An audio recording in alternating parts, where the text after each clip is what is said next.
Welcome to public TV news bulletin లో ముందుగా headlines. Injection వికటించి 7 చిన్నారుల అస్వస్థత. కన్నడ ప్రభుత్వంచే ఏపీ విద్యార్థులకు కన్నడం మాధ్యమం.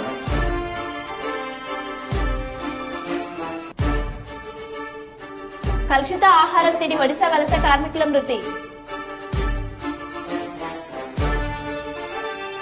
ప్రజలకు ఇచ్చిన హామీలను నెరవేర్చేందుకు ప్రభుత్వం కృషి చేస్తుంది. ఎమ్మెల్యే కోరం కనకయ్య. ఇక వివరాల్లోకి వెళ్తే, భద్రాద్రి కొత్తగూడెం జిల్లా ఇల్లందులో పలు అభివృద్ధి కార్యక్రమాల్లో పాల్గొన్న MLA Koram Kanakaiah municipal chairman Venkateswararao municipal పాలక వర్గంతో కలిసి పాల్గొన్నారు. ఇల్లందు పట్టణ ప్రధాన రహదారికి ఇరువైపులా ఫుట్పాత్ నిర్మాణం, పలు చోట్ల సెంట్రల్ లైటింగ్, అంతర్గత సీసీ పనులకు శంకుస్థాపనలు చేశారు. ఈ సందర్భంగా ఎమ్మెల్యే కోరం కనకయ్య మాట్లాడుతూ ప్రజలకు ఇచ్చిన హామీలను నెరవేర్చేందుకు ప్రభుత్వం కృషి చేస్తుందన్నారు.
వెనక్కి జరగమని చెప్పండి.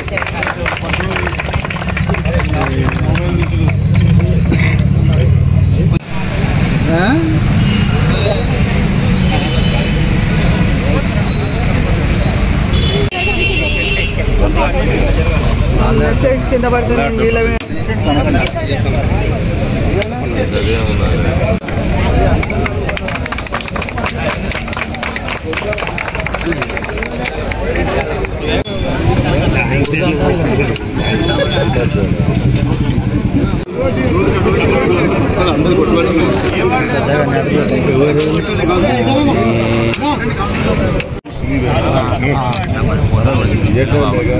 ఒక్కసారి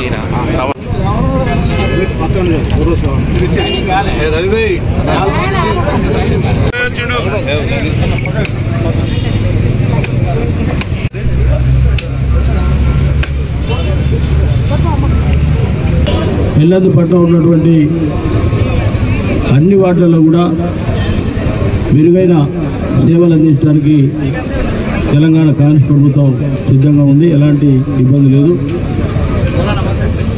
ఏదైతే ప్రభుత్వం రాకముందు 6 గ్యారంటీల్ని ప్రవేశపెట్టి ప్రజలో ఉన్నటువంటి ప్రతి గడపలో కూడా తీర్చినటువంటి విషయం అందరికీ తెలిసిందే. తద్వారా ప్రభుత్వాన్ని ఏర్పాటు చేసుకొని మీరు వెంటనే 48 గంటల తిరగకముందే 2 పథకాల ప్రజల వద్దకు తీసుకుపోయి ఉచిత బస్సు ప్రయాణంతో పాటు ఆరోగ్యశ్రీ, మరి మొన్ననే గృహజ్యోతి 200 యూనిట్లు ఉచితంగా ఇచ్చే కార్యక్రమం కూడా ప్రజల్లో తీసుకోవడం జరుగుతుంది. దాంతోపాటు గ్యాస్ 500. ఇవన్నీ కూడా ప్రభుత్వం ఏదైతే హామీ ఇచ్చారో సోనియా గాంధీ గారి నాయకత్వంలో, అదేవిధంగా రేవంత్ రెడ్డి గారు గౌరవ ముఖ్యమంత్రి గారి నాయకత్వంలో పెద్ద ఎత్తున జిల్లాకు సంబంధించినటువంటి 3 మంత్రులు, శ్రీనివాస్ రెడ్డి గారు, అదేవిధంగా భట్టి గారు, తుమ్మల నాగేశ్వర గారి నాయకత్వంలో ఉమ్మడి జిల్లాలో ప్రతి గడపలో ప్రతి ఇంట్లో అన్ని సంక్షేమ పథకాలు చేరే విధంగా పెద్ద ఎత్తున ప్రభుత్వం చర్యలు తీసుకుంటా ఉంది.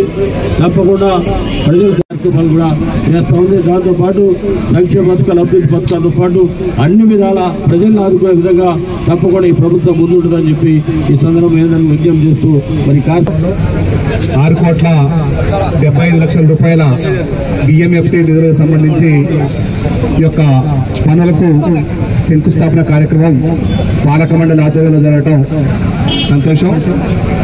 ఇక్కడికి ఇచ్చేసినటువంటి గౌరవ కౌన్సిలర్స్కు, పార్టీ నాయకులకు, అధికారులకు, అదేవిధంగా పాత్రికేయ మిత్రులందరూ కూడా పేరు పేరున నమస్కారాలు తెలియజేస్తూ, గత సంవత్సర కాలంగా పెండింగ్లో ఉన్నటువంటి పట్టణాభివృద్ధి పనులన్నీ కూడా తిరిగి గౌరవ శాసనసభ్యులు కనకయ్య గారి ఆధ్వర్యంలో నడిపించడం కొరకు ఈరోజు ఈ కార్యక్రమానికి శ్రీకారం చుట్టడం జరిగింది.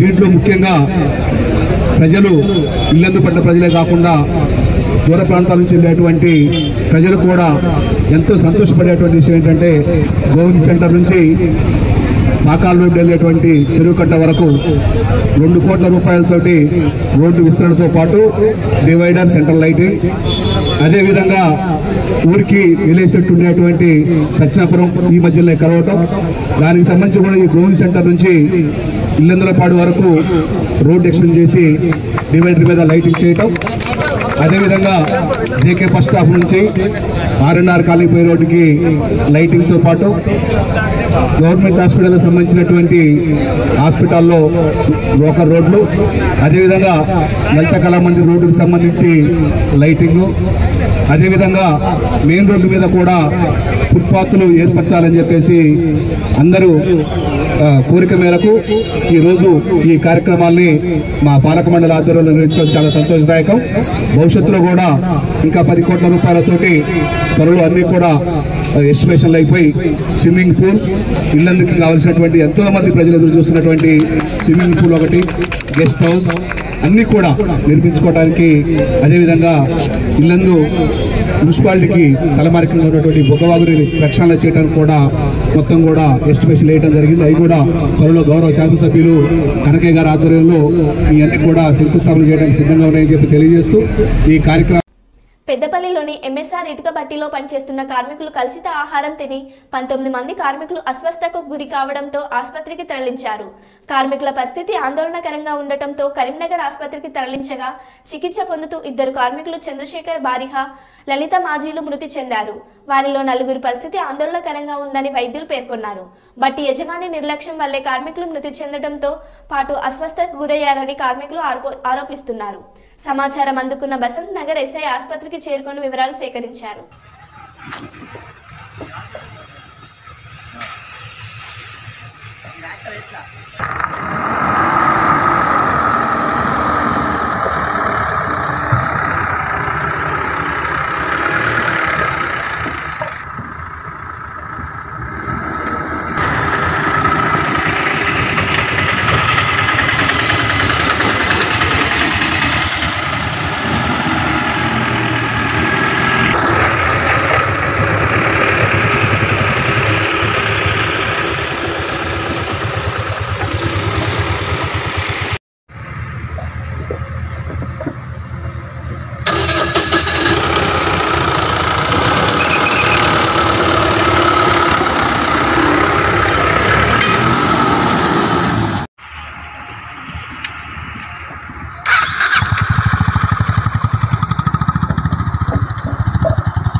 నగరంలోని శివనగర్లో జరుగుతున్న ఫీల్డ్ వెరిఫికేషన్ కేంద్రాలను ఇన్ఛార్జి కమిషనర్ రాధికా గుప్తా పరిశీలించారు.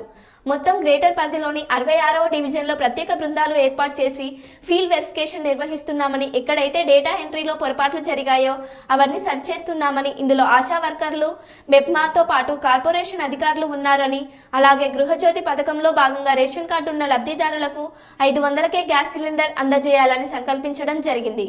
కావున ప్రజలు సహకరించి అధికారులకు పూర్తి వివరాలు ఇవ్వాలని తెలిపారు.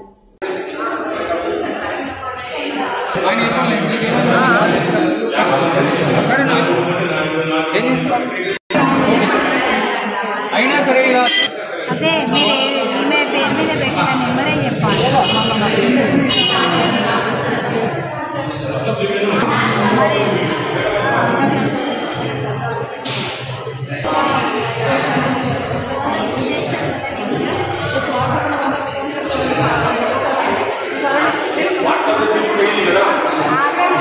గ్యాస్ నెంబరు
ఈరోజు అయితే మనం కొన్ని మహాలక్ష్మి పథకంలో కొన్ని డేటా ఎంట్రీ అయితే తప్పులు పడింది. ఆ డేటా ఎంట్రీ కోసం ఫీల్డ్ వెరిఫికేషన్ మేము చేస్తున్నాం. సో దీంట్లో మనకి కొన్ని డేటా అయితే మన స్టేట్ నుంచి ఫీడ్ అయింది. ఆ ఫీడెడ్ డేటాలో కొన్ని గ్యాస్ కనెక్షన్స్ అయితే అప్పుడు ప్రజాపాలన చేసేటప్పుడు తప్పులు పడింది. కాబట్టి దానికోసం మేము ఫీల్డ్ వెరిఫికేషన్ చేసి కరెక్ట్ చేస్తున్నాము. సో అది ఇక్కడే జరుగుతుంది. సో దాంట్లో అయితే మన ఆర్పీస్ ఉన్నారు, ఆర్పీస్తో సహా మన అంగన్వాడీ వర్కర్స్ ఉన్నారు, మన మెప్ప నుంచి ఎంత స్టాఫ్ కూడా ఉన్నారు, మన జీడబ్ల్యూఎఫ్సీ స్టాఫ్ కూడా ఉన్నారు. వీళ్ళందరూ కలిసి పనిచేస్తున్నారు. So we are AMC also, we are DC also. So మేము అందరు కలిసి ఈరోజు రాత్రి వరకు అయితే కంప్లీట్ చేసేస్తున్నాము.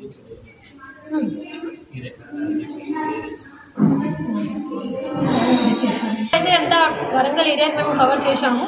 చాలా చోట్ల మేము అన్ని డివిజన్స్లో అయితే ఫీల్డ్ వెరిఫికేషన్ జరుగుతూ ఉంది. సో మనం డివిజన్ వారీగా డివైడ్ చేసి వెళ్తున్నాం.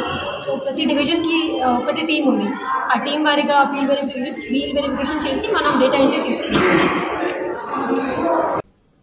గోదావరిఖని పట్టణంలోని ఎస్సీ ఎస్టీ కమిషన్ సభ్యుని క్యాంపు కార్యాలయంలో కోకంటి లక్ష్మీనారాయణ జన్మదిన వేడుకలు నిర్వహించారు. సంఘాల పార్టీ నాయకులు తరలివచ్చి ఆయనకు జన్మదిన శుభాకాంక్షలు తెలిపారు.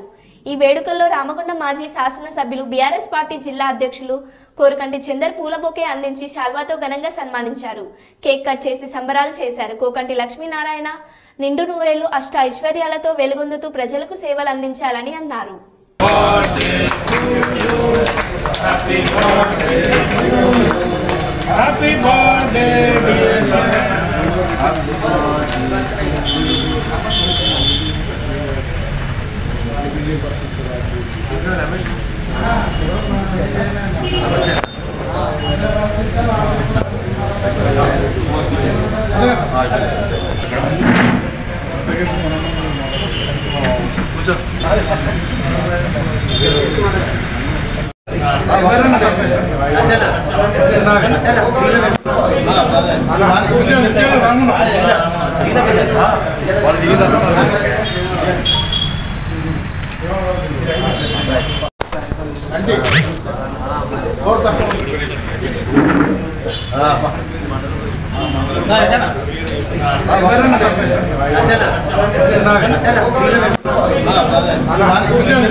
తొలి మేయర్ గారు కొంకటి లక్ష్మీనారాయణ గారి జన్మదినం సందర్భంగా మిత్రులము శ్రేయభిలాషులము వివిధ పార్టీల నాయకులము అందరం కూడా వారికి జన్మదిన శుభాకాంక్షలు చెప్పడం జరిగింది.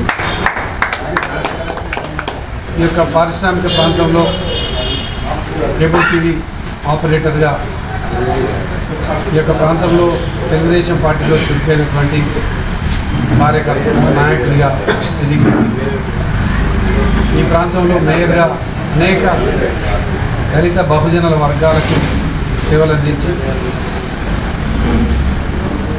గౌరవ మాజీ ముఖ్యమంత్రి వర్యులు కేసీఆర్ గారు వారి సేవలను గుర్తించి ఎస్సీ ఎస్టీ కమిషన్ మెంబర్గా వారికి ఒక గొప్ప అవకాశాన్ని ఇవ్వడం జరిగింది.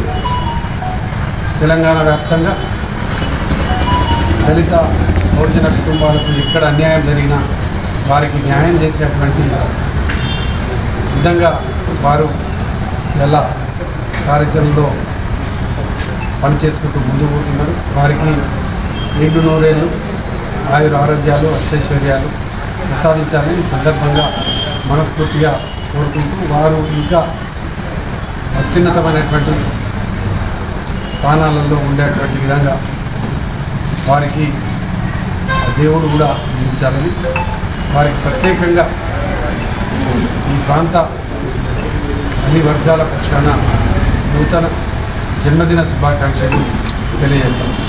రామగుండం నగర పాలకంలో మర్చిపోలేనటువంటి అభివృద్ధిని అంటే ప్రతి గల్లీలో రోడ్లు, డ్రైనేజీ, వీధి దీపాలు ఇట్లాంటి అనేకమైనటువంటి అభివృద్ధి కార్యక్రమాలను చేపట్టి ఇప్పుడు సార్ చెప్పారు తెలంగాణ రాష్ట్రం ఏర్పడ్డ తర్వాత రామగుండం నగరపాలకం ఏర్పడ్డ తర్వాత తొలి మేయరు కొంకటి లక్ష్మీనారాయణ గారు.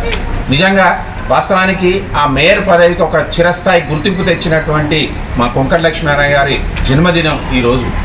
అంతేకాదు ఆయన ఒక రాజకీయ నాయకుడు, పరిపాలకుడే కాదు, ఆయన వాస్తవానికి ఒక మంచి మనసు ఉన్నటువంటి వ్యక్తి, మంచి హృదయం ఉన్నటువంటి వ్యక్తి. ఎక్కడైతే బాధ, ఎక్కడైతే కష్టం ఉంటుందో ఆ కష్టాన్ని పరిష్కరించడానికి ప్రత్యక్షమైనటువంటి లక్ష్మీనారాయణ, అందరితో ఆప్యాయంగా మాట్లాడేటువంటి వ్యక్తి కొంకటి లక్ష్మీనారాయణ గారు. అందుకే కావచ్చు ఆయన జన్మదినాన్ని 4 గోడల మధ్య లేకపోతే ఆయన ఆఫీస్ మధ్య జరపకుండా మరి ఆయన అభిమానులు ముఖ్యంగా ఆయన అంటే పెద్దపల్లి జిల్లా రామగుండంలోని ఆర్ఎఫ్సిఎల్ గౌతమినగర్ టెంపుల్ సమీపంలో అర్ధరాత్రి ఓ ఏటీఎంను గుర్తు తెలియని దొంగలు ధ్వంసం చేసి చాకచక్యంగా ఏటీఎంలోని సీసీ కెమెరాకు స్ప్రే చల్లి దొంగలు ఈ ఘటనకు పాల్పడినట్టుగా పోలీసులు తెలిపారు. ఈ ఏటీఎంలో ఎంత డబ్బు పోయింది అనేది తెలియాల్సి ఉంది. పోలీసులు కేసు దర్యాప్తు చేస్తున్నారు. పూర్తి వివరాలు తెలియాల్సి ఉంది.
మంచిర్యాల జిల్లా కేతన్పల్లి మున్సిపాలిటీ పరిధిలోని 13వ వార్డుకు చెందిన ఉట్ల వందన తన భర్త ఉట్ల సంతోష్ తనని కాపురానికి తీసుకువెళ్లట్లేదంటూ న్యాయం కోసం భర్త ఇంటి ఎదుట బైఠాయించింది. బాధితురాలు తెలిపిన తమకు 2017 సంవత్సరంలో వివాహం జరిగిందని, 2018లో పాపనసి జన్మించింది కాగా తన అత్తమామకు ఆమె ఇష్టం లేదని, అలాగే కట్నం ఎక్కువ తీసుకురాలేదని వేధించారని, ఇప్పుడు తన భర్త కూడా అత్తమామల మాట విని తనను వేధిస్తున్నాడని, బాధితురాలిని తన కూతురు నిస్సిని అమ్మని ఇంట్లోకి వస్తుండగా వెళ్లగొట్టారని, తనకు న్యాయం జరగాలని రోడ్డుపై బైఠాయించి నిరసన వ్యక్తం చేసింది. ఈ విషయం తెలుసుకున్న పోలీసులు ఘటనా స్థలానికి చేరుకుని ఆమెకు నచ్చజెప్పి ఏమైనా ఉంటే పోలీస్ స్టేషన్లో ఫిర్యాదు చేయమని అక్కడి నుంచి పంపించారు. అంటే ఇష్టం లేదని పెళ్ళైన తర్వాత తెలిసింది. అప్పటి నుంచి నన్ను ఎక్కువ కట్నం తీసుకురాలేదు, వాళ్ళని చేసుకుంటే ఎక్కువ కట్నం వచ్చేది, నువ్వంటే మాకు ఇష్టం లేదు, నువ్వు వెళ్ళిపోవాలి, మాకు వద్దు అని అప్పటి నుంచి ఒక 1 year తర్వాత నుంచి నన్ను వేధిస్తున్నారు. నేను ఇంట్లో ఏ పని చేసినా ఏదైనా కూడా నన్ను చీటి మాటికి తిట్టుడు కొట్టుడు అట్లా చేసేవాళ్ళు. మా ఆడబిడ్డ కూడా ఇంట్లోనే ఉంటుంది, మా ఆడబిడ్డ పేరు స్వర్ణలత. కానీ ఇంట్లో ఉంటారన్న విషయం మాకు తెలియదు పెళ్లికి ముందు. ఆమె కూడా నేను ఏ పని చేసినా కూడా ఎక్కిచ్చి చెప్పుడు ఇవన్నీ చేసాడు, ఇట్లా చాలా గొడవలు చేసింది. ఇవన్నీ కాదని మా ఆయన నన్ను హైదరాబాద్ తీసుకుపోయినప్పుడు అక్కడ మంచిగానే ఉన్నాం 1 year. తర్వాత అక్కడ ఎట్లా అక్కడ మంచిగా ఉంటుందని మా అత్త ఫోన్ చేసి నీకు సింగరేణి జాబ్ వస్తుంది, నువ్వు రా ఇక్కడికి తీసుకురానంటే అప్పటికి నేను కన్సీవ్ అయినా. నేను దాన్ని వాళ్ళ ఇంట్లోనే పుట్టింటోళ్ళే ఫస్ట్ కన్ఫ్యూజ్ చేయాలి, వాళ్ళ ఇంట్లోనే వదిలేసిరా అంటే నన్ను అక్కడనే పెట్టిండు. సరే ఫస్ట్ పేరు ఊట్ల సంతోష్ కుమార్, మా మామ పేరు ఊట్ల ఆశీర్వాదం, మా అత్తమ్మ పేరు ఊట్ల పుష్ప. నేను ఇక్కడికి ఎందుకు వచ్చిందంటే 2022లో నన్ను భగత్ సింగ్ నగర్ లో ఇక్కడ మా ఇంట్లో ఉండొద్దని నన్ను వెళ్ళగొట్టిండు. అప్పుడు మా ఆయన తీసుకెళ్లి భగత్ సింగ్ నగర్ లో పెట్టిండు నన్ను. అక్కడ ఉన్నా కూడా మా దగ్గర ఉండకపోయేది, నన్ను పాపను పట్టించుకోకపోయేది, వచ్చి ఇక్కడనే ఉండేది. కట్నం గురించి అసలు నేను వద్దని, వాళ్ళకి నేను అంటే ఇష్టం లేదని అయితే 2022లో ఇట్లా జరిగింది. నన్ను ఆ రోజు రాత్రి కూడా నా ఇంట్లో కూడా కరెంట్ లేదు, ఏది లేదు. ఇదంతా ఎందుకు, నేను కూడా మీ ఇంట్లో వచ్చి ఉంటా అన్నందుకు ఆ రాత్రి నేను ఒక్కదాన్ని 10 గంటల రాత్రి ఇంటికి వచ్చిన. ముగ్గురు ఇంట్లోనే ఉన్నారు, అందరు ఇంట్లోనే ఉన్నారు, నాకు తలుపు తెరవలేదు. అయినా కూడా నేను ఒక్కదాన్ని మళ్ళీ భగత్ సింగ్ నగర్ నడుచుకుంటూ ఇంటికి పోయినా. నేను పోయిన తర్వాత మళ్ళీ తెల్లారి అమ్మ వాళ్ళు వచ్చి డోర్ కొడతా కూడా తీయలేదు. అప్పుడు కూడా ఇట్లనే చేసిళ్ళు, పోలీస్ స్టేషన్కి పోయిళ్ళు. పోలీస్ స్టేషన్ పోయినా కూడా ఇప్పుడు నాకు అవసరం లేదు వెళ్ళిపోండి అంటే అమ్మ వాళ్ళు పోలీస్ సార్ వాళ్ళు సఖీ కేంద్రం నుంచుకుంటే అప్పుడు అమ్మ వాళ్ళ ఇంటికి తీసుకెళ్ళి, అక్కడికి ఇంటికి తీసుకెళ్ళినాక కూడా 1 month తర్వాత నుంచి మా ఇంటికి వచ్చేది, నాతో మంచిగా ఉండేది, నా పాపతో మంచిగా ఉండేది. ప్రతి నెల వచ్చేది, 3-4 రోజులు ఉండేది, 10 రోజులు ఉండేది. ఇంటికి తీసుకపో అంటే జాబ్ రాకపోతే ఆరోగ్యంగా పెట్టుకున్నాడు, ఇక్కడ రాజీవ్ నగర్ లో పెట్టుకున్నాడు, నేను ఎగ్జామ్ కి చదువుకుంటానా, ఎగ్జామ్ కి ప్రిపేర్ అవుతానా, జాబ్ వచ్చినాక తీసుకుపోతా అన్నాడు. December 24 తారీఖు వరకు కూడా నా బిడ్డతో మాట్లాడిండు, నాతో మాట్లాడిండు. నా బర్త్డేకి, నా బిడ్డ బర్త్డేకి, ఆయన బర్త్డే కూడా మా ఇంట్లోనే చేసినాం. నా తండ్రికి నా టెన్షన్ వల్ల హార్ట్ అటాక్ వచ్చినప్పుడు కూడా హాస్పిటల్కి వచ్చిండు, అక్కడ కూడా ఉన్నాడు. మొన్న 4 రోజుల నుంచి మాట్లాడతలేడు. నా బిడ్డ డాడీ కావాలని ఏడుస్తుంటే నేను ఇవాళ వచ్చిన జాబ్ వచ్చింది అని తెలిసింది. అప్పటి నుంచి నన్ను మాట్లాడతలేడు. ఇప్పుడు నేను మంచిర్యాల గవర్నమెంట్ హాస్పిటల్కి పొద్దున పోయినా సార్. పోతే ఇక్కడికి ఎందుకు వచ్చినావని మా ఇద్దరిని తీసుకుపోయి సుఖ సంధిలో నిల్చోబెట్టి, నువ్వు ఎందుకు వచ్చినావు, నువ్వు నాకేమద్దు, నేను వేరే పెళ్లి చేసుకుంటాను, నాకు అవసరం లేదు, మరి ఇన్ని రోజులు మంచిగా ఉన్నావు కదా, ఎందుకు ఇదంతా జాబ్ కోసం నాటకం ఆడినావా అని అంటే, అవును అట్లనే అనుకోను, నాకు జాబ్ వచ్చింది, నువ్వు నన్ను ఏం చేయలేవు, నువ్వు నాకు మా అమ్మ నాన్న నిన్ను వద్దట్టాలు, వేరే పెళ్లి చేసుకోమంటాను, నా బిడ్డ నడేసులు పడేసిళ్ళు, నాకు నా భర్త కావాలి, నా బిడ్డతో డాడీ కోసం ఏడుస్తుంది. ఆడ హాస్పిటల్లో కూడా నా బిడ్డ కాళ్ళ మీద పడి డాడీ నువ్వు నాకు కావాలంటే నువ్వు నాకు వద్దని నా బిడ్డను పెట్టేసిండు సార్. ఇప్పుడు మీకు ప్రధానంగా సమస్య ఏంటిదన్నమాట? మెయిన్ గా ఇప్పుడు మీకు ఇద్దరు కాపురంగా చిచ్చు పెట్టడానికి ఎవరు?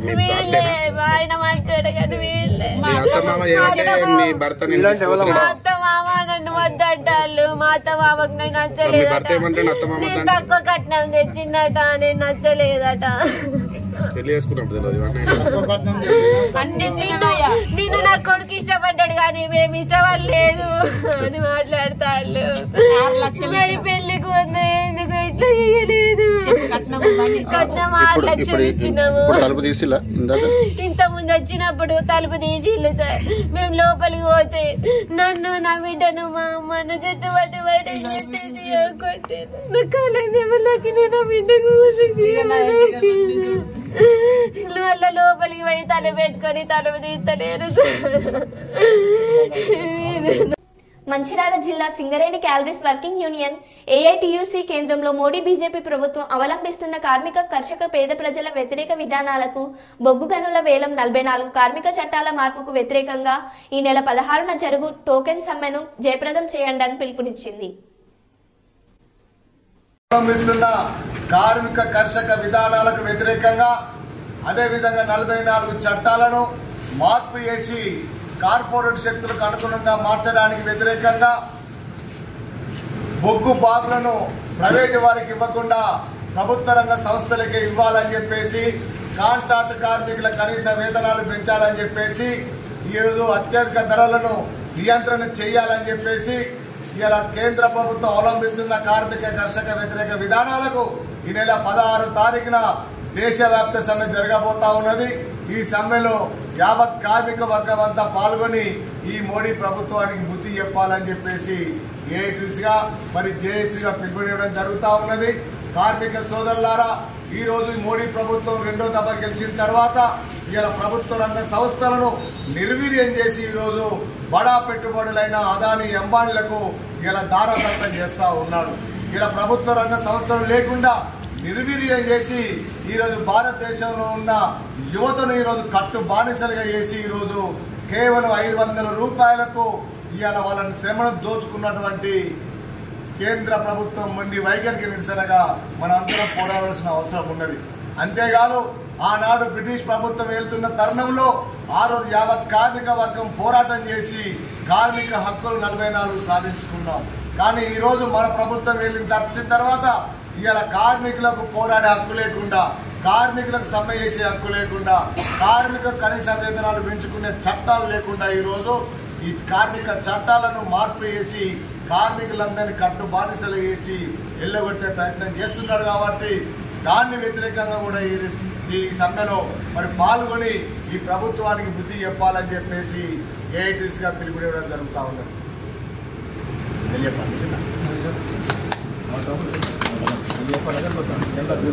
ఓకేనా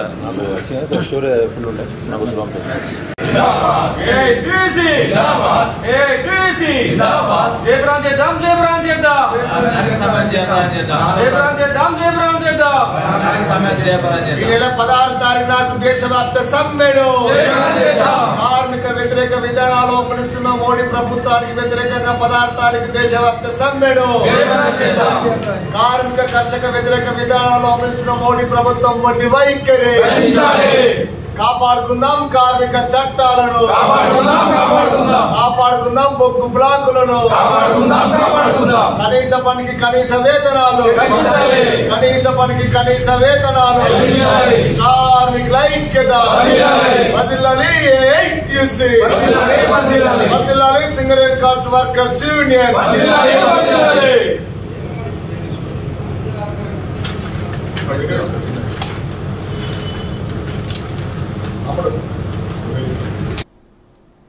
మరో బులెటిన్లో మళ్ళీ కలుద్దాం. Keep watching.